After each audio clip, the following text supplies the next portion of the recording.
Tout au long de sa vie, il aura avec sa mère une relation privilégiée.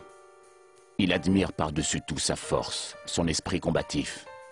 Mais ce lien sera mis à rude épreuve au fil des ans. C'est mon pote. Ma mère, c'est mon pote. On est passé par pas mal d'étapes.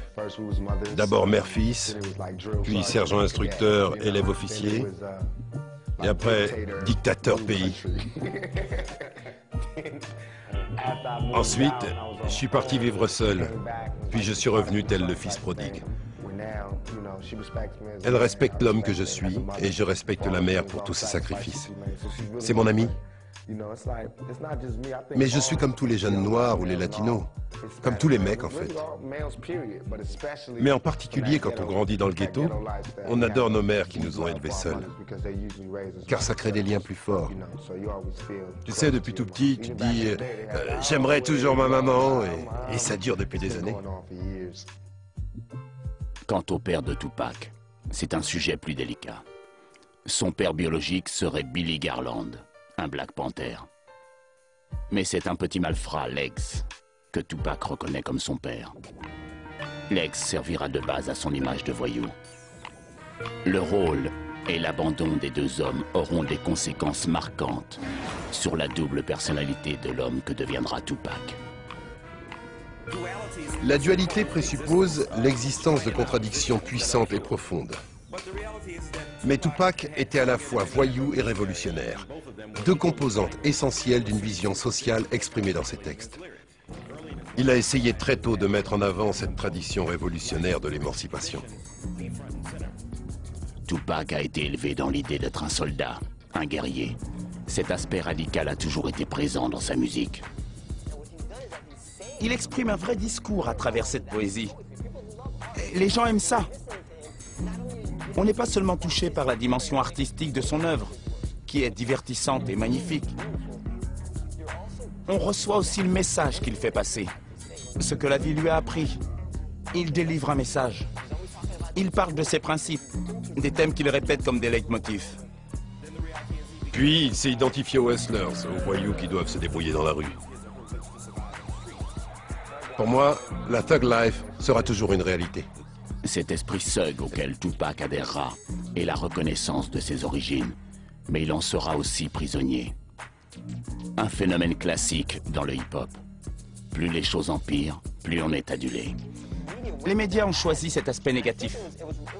Je crois qu'il en a souffert.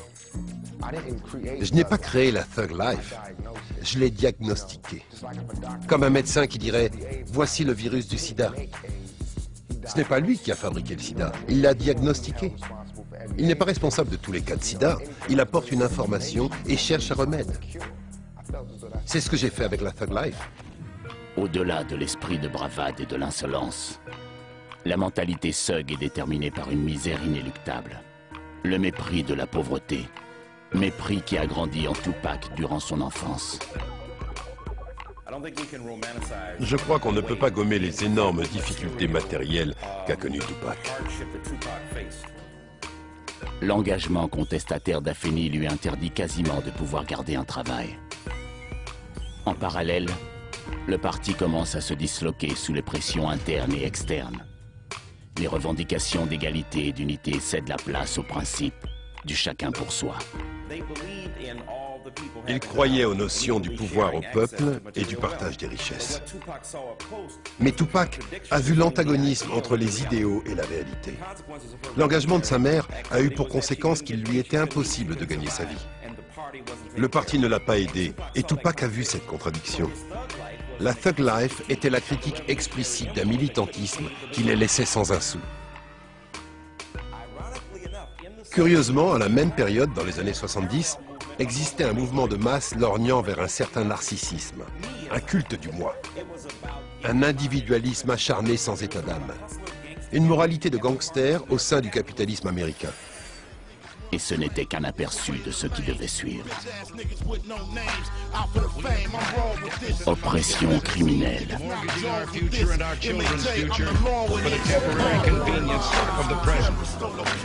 To continue this long trend is to guarantee tremendous social, cultural, political, and economic upheavals.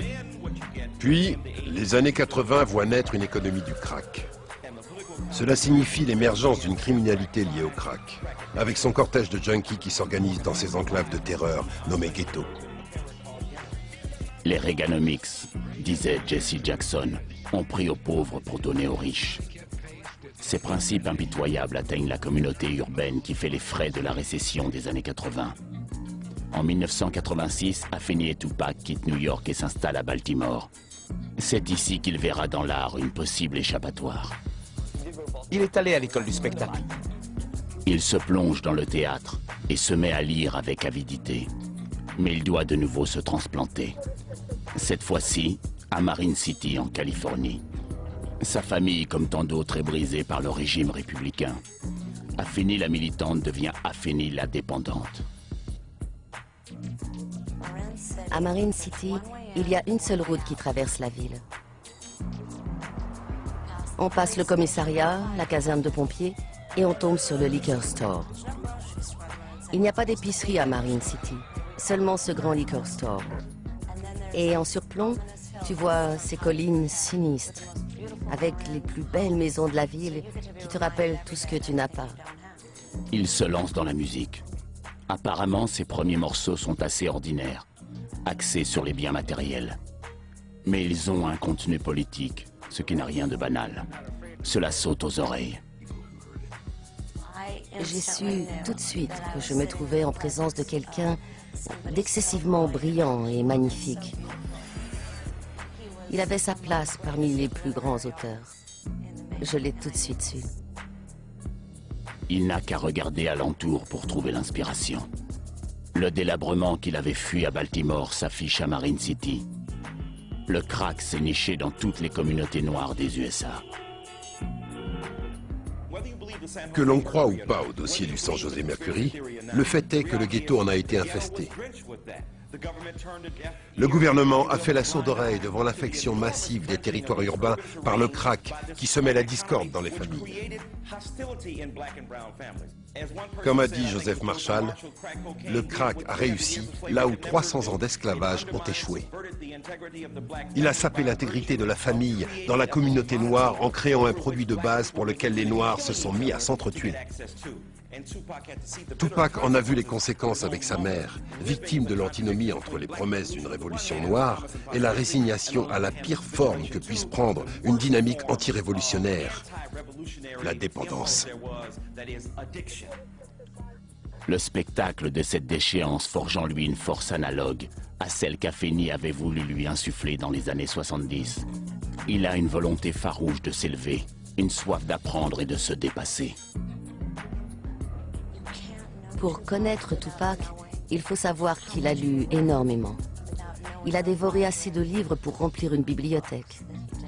Et ce n'était pas à l'école. Il a arrêté ses études.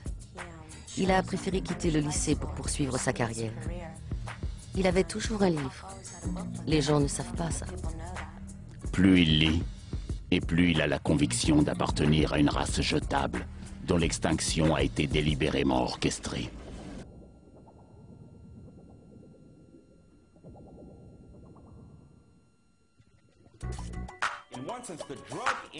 L'économie de la drogue et l'immobilisme du gouvernement ont contribué à la croissance des prisons.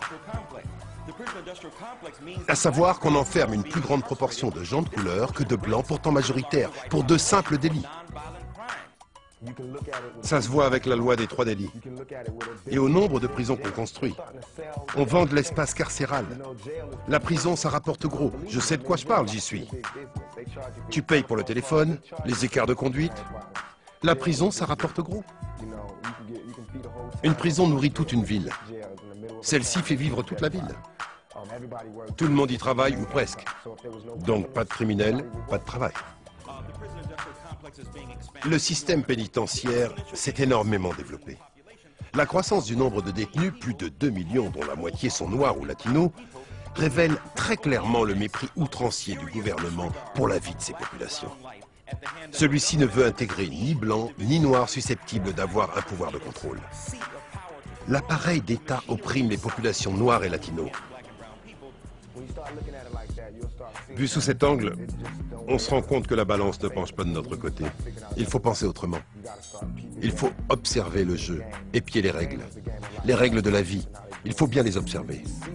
Et alors, on voit certains signes qui montrent que les armes ne sont plus tournées vers l'Europe, la Russie, l'Iran, l'Irak, mais vers nous. On s'est tous fait avoir. Un noir sur 5 est en prison ou libéré sur parole.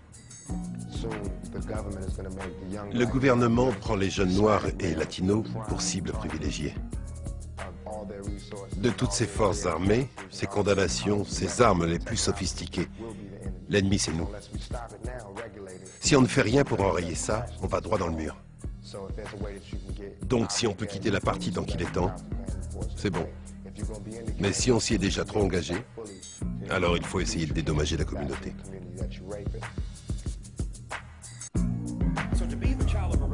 Le fait d'être fils de militant pauvre de surcroît, avec une mère accro au crack, et comme figure de père un voyou notoire, donnait à Tupac une crédibilité incontestable aux yeux de la population noire. Et vers la fin de sa vie, on l'a perçu comme le point d'ignition d'un paratonnerre pour X raisons contradictoires. Il représente non seulement les années 70 et 80 avec le crack, mais aussi la mutation du nationalisme noir, plus axé sur l'enrichissement et l'utilisation du capitalisme noir en tant qu'arme de subversion, par opposition aux destructions par le feu et la pose de bombes, afin d'empêcher les actions du gouvernement.